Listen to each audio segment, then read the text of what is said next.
Hello everyone, welcome to star IQ. Star IQ के video platform पे आप सभी का बहुत बहुत स्वागत है।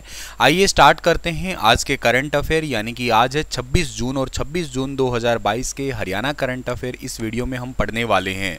अगर आप लोगों ने अभी तक स्टार आईक्यू यूट्यूब चैनल को सब्सक्राइब नहीं किया है तो कर लीजिएगा, अपने दोस्तों को भी शेयर कीजिएगा। स्टार आईक्यू के नाम का टेलीग्राम चैनल भी है, आप उस टेलीग्राम चैनल को भी ज्वाइन कर लेना। दोस्तों, आने वाले 1 जुलाई से मेरा नया कंप्यूटर का कोर्स स्टार्ट हो रहा है IQ5। आप उस कोर्स को ज्वाइन कर सकते हैं गूगल प्ले स्टोर से स्टार IQ एप्लीकेशन को डाउनलोड करके। ये कोर्स बाइलिंगुअल होगा, Hindi as well as English, HSSC, CET, Delhi police और बैंकिंग और जितने भी एग्ज़ाम जिनमें कंप्यूटर पूछा जाता है उन सभी के लिए बहुत ही वैल्यूएबल कोर्स होगा। थ्योरी कोर्स होगा एक प्रकार का ये, ठीक है। और कल आपसे सवाल पूछा था, उसका सही जवाब क्या होगा कि म्यूचुअल फंड्स को भारत में कौन नियमित करता है। म्यूचुअल फंड को भारत में नियमित करता है कौन? सेबी, यानी कि ऑप्शन नंबर सी जो है इस सवाल का हमारा वो बिल्कुल ठीक रहेगा। सेबी का फुल फॉर्म आपको पता होना चाहिए, security and exchange board of India. ये एक संस्था है जो कि भारत में म्यूचुअल फंड को जो है ना वो विनियमित करता है या इन्हीं को ही रेगुलर करता है। ये एक ऐसा फंड होता है जब बड़ी संख्या में निवेशक अपने पैसे डालते हैं सब मिलके, जिसको पी नोट भी कह सकते हो आप लोग, या एक टाइप से जो है ना वर्ग शेयर करते हैं, बॉन्ड करते हैं, मनी मार्केट करते हैं, ठीक है ना, कॉल मनी करते हैं। इन सभी को एक साथ जो है ना इन्वेस्ट किया जाता है। और सेबी जो है ना ये काम मतलब वैसे स्थापना तो इसकी 1988 में हो गई थी, लेकिन ये एक्टिव हुई थी इन द ईयर ऑफ 1992। तो बहुत जगह पे स्थापना ईयर ही 1992 लिखा होता है, लेकिन थोड़ा सा कन्फ्यूज़न है इन दोनों चीज़ों में। अगर आपके पेपरों में पूछा जाए स्थापना और ये ऑप्शन में दोनों ही हो तो आप इसको ही टिक करिएगा। ये वो ईयर था जहाँ से ये एक्टिव हुई थी, काम करने लगी थी, ये याद रखना। सेबी का हेडक्वार्टर कहाँ पे है? मुंबई के बांद्रा में है। और सेबी की अभी नई चेयरपर्सन बनी है मार्च 2022 में ही माधवीपुरी बूच, याद रखिएगा। आज का पहला हरियाणा करंट अफेयर जो कि बहुत वैल्यूबल है। हरियाणा में प्राकृतिक खेती को बढ़ावा देने के लिए देसी गाय की खरीद पर कितने हजार रुपए तक की सब्सिडी दी जाएगी? देसी गाय की खरीद पर 25,000 रुपये तक की सब्सिडी दी जाएगी। ऑप्शन नंबर डी जो है इस सवाल का ठीक रहेगा। प्राकृतिक खेती को बढ़ावा देने के लिए हरियाणा सरकार ने एक नई घोषणा की है कि देसी गाय की खरीद पर 25,000 रुपये तक की सब्सिडी और जीवामृत का घोल तैयार करने के लिए किसानों को निःशुल्क दिए जाएंगे 4 बड़े ड्रम, जिससे ये जीवामृत घोल आप समझ जाइएगा गाय के गोबर का घोल होगा, एक प्रकार की खाद होगी, जिससे किसानों को डायरेक्ट जो है ना खेती का तो बेनिफिट मिलेगा ही मिलेगा। अभी रिसेंटली ये कार्यक्रम हो रहा था कहाँ पे? करनाल के अंदर डॉक्टर मंगल सेन सभागार है। यहाँ पे प्राकृतिक खेती और राज्य स्तरीय समीक्षा बैठक थी, जिसकी अध्यक्षता जो की थी वो श्री जयप्रकाश दलाल ने, जो कि हरियाणा के कृषि और किसान कल्याण मंत्री है। और इसके मुख्य अतिथि बन के आए थे कौन? श्री मनोहर लाल जी, जो कि हरियाणा के माननीय मुख्यमंत्री है। तो यहाँ पे 25,000 रुपये तक की सब्सिडी देने की घोषणा की है प्रदेश में प्राकृतिक खेती को बढ़ावा देना और देसी गाय की खरीद के ऊपर। और ऐसा करने वाला हरियाणा राज्य भारत में ही पहला राज्य होगा। एक बात और है कि हरियाणा में 50,000 एकड़ भूमि को प्राकृतिक खेती को बढ़ावा देने का टारगेट रखा है। तो ज़मीन 50,000 एकड़ है, ये याद रखना बस, ताकि लोगों में जो ना जागरूकता आए, इसीलिए ये कार्यक्रम किया गया है। करनाल में ये सभा हुई थी वहाँ पे। अगला सवाल हमारा है कि हाल ही में प्रधानमंत्री नरेंद्र मोदी ने मन की बात कार्यक्रम में हरियाणा के कितने खिलाड़ियों का नाम लिया था? तो हरियाणा के जो 2 खिलाड़ी हैं उनका नाम लिया था मन की बात कार्यक्रम में। मनोहर लाल जी ने अपने ट्विटर पे ट्वीट भी किया है इन खिलाड़ियों का, कहा भी है कि कड़ा अभ्यास, संघर्ष और जज्बा हरियाणा के खिलाड़ियों की पहचान है और इसी के बल पर नीरज चोपड़ा जैसे खिलाड़ी नए कीर्तिमान स्थापित करते रहते हैं। और बिटिया तनु का भी प्रयास जो ना सराहनीय है, जिन्होंने गोल्ड मेडल जीता था खेलो इंडिया में। इन दोनों का नाम लिया था। मन की बात कार्यक्रम में प्रधानमंत्री नरेंद्र मोदी ने नीरज चोपड़ा जी के लिए कहा कि बीते दिनों हमारे ओलंपिक गोल्ड मेडल विजेता नीरज चोपड़ा फिर से सुर्खियों में छाए रहे। ओलंपिक के बाद भी वो एक के बाद एक सफलता के नए नए कीर्तिमान स्थापित कर रहे हैं। फिनलैंड में नीरज ने पाओ नूर्मी गेम्स में सिल्वर जीता। यही नहीं, अपने ही जैवलिन थ्रो के रिकॉर्ड को भी तोड़ा था इन्होंने 89.30 मीटर का जैवलिन थ्रो करके। इसके अलावा जैवलिन थ्रो के रिकॉर्ड के अलावा कुअरतानो गेम्स में नीरज ने एक बार फिर से गोल्ड मेडल जीत के देश का गौरव बढ़ाया है। इस गेम में पहली बार गोल्ड जीता है किसी भी भारतीय ने। और बेटी तनु के लिए कहा कि ठीक इसी प्रकार का करिश्मा रोहतक की तनु ने भी किया। तनु के पिता राजवीर सिंह रोहतक में एक स्कूल बस के ड्राइवर है। तनु ने कुश्ती में स्वर्ण पदक जीतकर अपने और अपने परिवार का और अपने पापा का सपना सच कर दिखाया। तो ये दोनों वेरी वेरी इंपॉर्टेंट जो आप लोगों को याद रहने चाहिए, ऐसे क्वेश्चन आने की संभावनाओं में रहते हैं एग्जाम में। तीसरा सवाल, मुख्यमंत्री जी ने किस जिले के आईएमटी मानेसर में all India federation of printer के भवन के भूमि पूजन के उपरांत आधारशिला रखी? देखो, मानेसर की बात आती है तो तुरंत आप जिला पकड़ लेते हैं, कौन सा? गुरुग्राम। यानी कि ऑप्शन नंबर ए जो है इस सवाल का ठीक रहेगा। प्रिंटिंग महत्वपूर्ण विधा है जिसके बिना समाचार पत्र और किताबों की कल्पना करना असंभव है।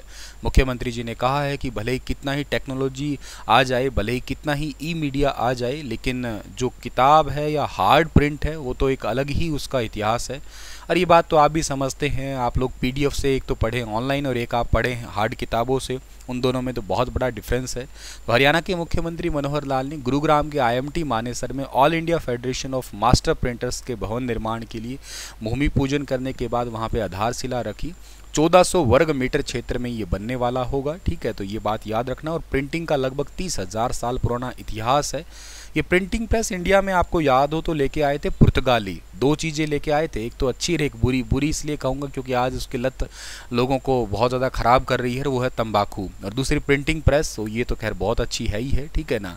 All India federation of masters printers की स्थापना 70 साल पहले हुई थी और तब से लेके अब तक प्रिंटिंग के स्वरूप में काफ़ी बदलाव भी आ गया है। बहुत सारी चीज़ें अब चेंज हो गई है, डिजिटल ज़माना भी अब आ गया है, ठीक है ना। और हरियाणा के 5 यूनिवर्सिटी में प्रिंटिंग के कोर्स भी करवाए जा रहे हैं। जैसे हिसार की एक यूनिवर्सिटी है, यहाँ पे प्रिंटिंग का कोर्स ऑलरेडी चलता ही है। तो ये पॉइंट आप लोगों को याद रखना है। और बात मैं गुरुग्राम की कर रहा हूँ तो गुरुग्राम के अंदर रिसेंटली आपको याद है मैंने करंट अफेयर पढ़ाया था, भारत का पहला विश्व शांति केंद्र स्थापित हुआ है गुरुग्राम में। 1000 गाड़ी चार्ज होने वाला पूरे भारत का सबसे बड़ा इलेक्ट्रिक व्हीकल चार्जिंग स्टेशन भी गुरुग्राम में ही है। और गुरुग्राम में पेटीएम बैंक का हेडक्वार्टर भी है। गुरुग्राम में इंटरनेशनल सोलर अलायंस का हेडक्वार्टर भी है। गुरुग्राम में जोमेटो का भी हेडक्वार्टर है, ये भी याद रखना आप लोग। हरियाणा के किस जिले में उत्तर भारत का पहला ब्लड बैंक बनाया जा रहा है? उत्तर भारत का पहला ब्लड बैंक बनाया जा रहा है हिसार के अंदर। एक्चुअली ये ब्लड बैंक आप कहोगे सर ये तो हमारे हर एक जिले शहर में है, लेकिन ये है स्पेशली पशुओं के लिए। तो लुआस जो लाला लाजपत राय वेटनरी यूनिवर्सिटी है हिसार के अंदर, वहाँ के पशु क्लिनिक के संचालकों का कहना है कि यहाँ जो ब्लड बैंक बनाया जा रहा है ना, उसमें जानवरों के उपचार और ब्लड टेस्टिंग के लिए कई बेड भी तैयार किए जा रहे हैं। अभी 4 बेड की सुविधा है, बाद में संख्या बढ़ाई भी जाएगी। और इसके लिए टोटल 90 लाख का बजट जो है ना जारी हुआ है। जिन जानवरों में खून की कमी हो जाती है उनको खून चढ़ाया जाएगा, ब्लड स्टोर किया जा सकेगा। तो स्पेशली पशुओं के लिए ब्लड बैंक बनाया जा रहा है। ये लाला लाजपत राय पशु विज्ञान और चिकित्सा विश्वविद्यालय में पशुओं के लिए ब्लड बैंक है। गाय भैंस से लेकर कुत्ते बिल्ली जैसे सभी जानवरों के लिए, या प्लेटलेट्स या प्लाज्मा जिनमें कम हो जाता है उनको बढ़ाए जाने के लिए।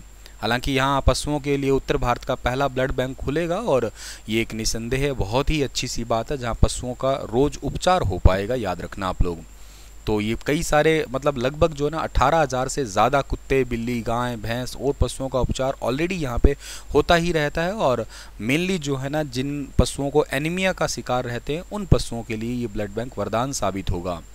लाला Lajpat Rai university of veterinary and animal sciences की स्थापना साल 2010 में हुई थी और इसके वीसी थोड़े दिन पहले नए बने थे डॉक्टर विनोद कुमार वर्मा। शायद मैंने पढ़ाया था आप लोगों को ये क्वेश्चन। उत्तर भारत का पहला एनिमल हॉस्टल किस गांव में बनाया जा रहा है? ये क्वेश्चन भी बहुत इंपॉर्टेंट है। हो सकता है आप मुझसे रेगुलर पढ़ते हैं तो साल 2020 में मैंने इस क्वेश्चन को पढ़ाया था जब इसकी घोषणा हुई थी, और अब ये काम इसका रनिंग में हो चुका है तो करके आज फिर पढ़ा रहा हूँ। और ये गांव है गांव उगाड़ा। उगाड़ा गांव आपको शायद याद होगा, ये पड़ता है अम्बाला डिस्ट्रिक्ट के अंदर। इसके लिए 15 करोड़ रुपए जो है ना अनुमानित लागत है, जिसमें से 1.42 करोड़ रुपए जो है ना अभी जारी किए गए हैं रिसेंटली, तो करके मैं पढ़ा रहा हूँ। टोटल इस पे 15 करोड़ रुपए लगने हैं। इसका उद्देश्य क्या है कि पशुपालन और खेती ये दोनों पैरेलली चलते हैं, जिसको आप मिश्रित खेती का नाम दे सकते हैं। और इनमें खर्च कम करना, मुनाफा बढ़ाना अपने तरह का उत्तर भारत का पहला ही ये प्रोजेक्ट है। एनिमल हॉस्टल के अंदर गांव के बाशिंदे जो रहते हैं, गांव के लोग, वो अपने पालतू पशु रख सकेंगे। इनके साथ ही एक बायोगैस प्लांट भी बनेगा। सप्लाई पाइप के जरिए पूरे गांव में घर घर तक ये गैस पहुंचाई जाएगी। ऑर्गेनिक फर्टिलाइजर होगा। नाइट्रोजन युक्त पानी से खेतों की सिंचाई की व्यवस्था होगी। पशुओं के लिए शेड के टॉप पर सोलर प्लांट भी लग जाएगा। डॉक्टर की सुविधा, दवाइयाँ वगैरह फ्री हो जाएगी। और जो नॉर्मली सुविधा है या जो दवाइयों का या बहुत ज़्यादा खर्चा भी है तो मामूली शुल्क अदा करके लिया भी जा सकेगा। हर एक पशु का बीमा करवा दिया जाएगा, जीपीएस टैग लग जाएगा, पशुओं को देखने के लिए सीसीटीवी कैमरा जो है ना वो लगा दिए जाएंगे। सीसीटीवी कैमरे की फुटेज हर कोई अपने मोबाइल पे भी घर बैठे देख सकेगा। ऑनलाइन पोर्टल बनाया जाएगा, पशुओं का डेटा अपलोड उनमें हो जाएगा। मिल्क प्रोसेसिंग यूनिट भी स्थापित कर दी जाएगी। इसके साथ ही इससे क्या अनाज सुखाना है इकट्ठा करने के लिए 390x70 का एक सेट पक्का जो है ना वो तैयार कर दिया जाएगा। गांव के लोगों को ट्रैक्टर, ट्राली, कार, गाड़ी खड़ी करने की पार्किंग व्यवस्था वगैरह जो है ना वो यहाँ पे की जाएगी। प्रोजेक्ट में भेड़, बकरी, सूअर, गधे, घोड़े इनके लिए भी एक स्थान होगा, लेकिन स्टार्टिंग में गाय और भैंस के लिए है ये, ठीक है ना। 14 किलो बायोगैस निकलेगी 350 रुपये में, ठीक है ना। तो गांव के सरपंच है यहाँ के, जिनका नाम है हरिंद्र कौर, इनके पति का नाम है जसविंद्र। इन्होंने जो है ना इसके लिए अभी रिसेंटली जो है ना वो जानकारी दी है, ठीक है। सो ये बात आप लोगों को जो है ना वो याद रखनी है, ठीक है ना। सो यहाँ पे तकरीबन 14 किलो गैस के लिए 700 से 800 रुपये खर्च किया जाता है, लेकिन नॉर्मली आप घर पे गैस सिलेंडर लाते हैं उसके लिए 800 रुपये लगता है, लेकिन बायोगैस लोगे तो 350 रुपये में ही, तो बहुत ज़्यादा डिफरेंस हो जाएगा। लोगों को एक यूँ कहिएगा पैसे बचाने का सीधा सीधा मौका है। चलिए इसी के साथ ये वाला लेक्चर समाप्त है और आपके लिए क्वेश्चन छोड़ के जा रहा हूँ कि भारत में एफडीआई में प्रथम देश कौन सा है। सिंगापुर है, यूनाइटेड किंगडम है, स्पेन है और मॉरिशस है। बताइए इसके बारे में डिटेल से, और आप लोग कंप्यूटर का कोर्स अवेल कर सकते हैं। जल्द ही आप लोग ले लीजिएगा, कहीं प्राइस आगे बढ़ ना जाए स्टार IQ एप्लीकेशन से। Thank you so much, stay happy, stay healthy.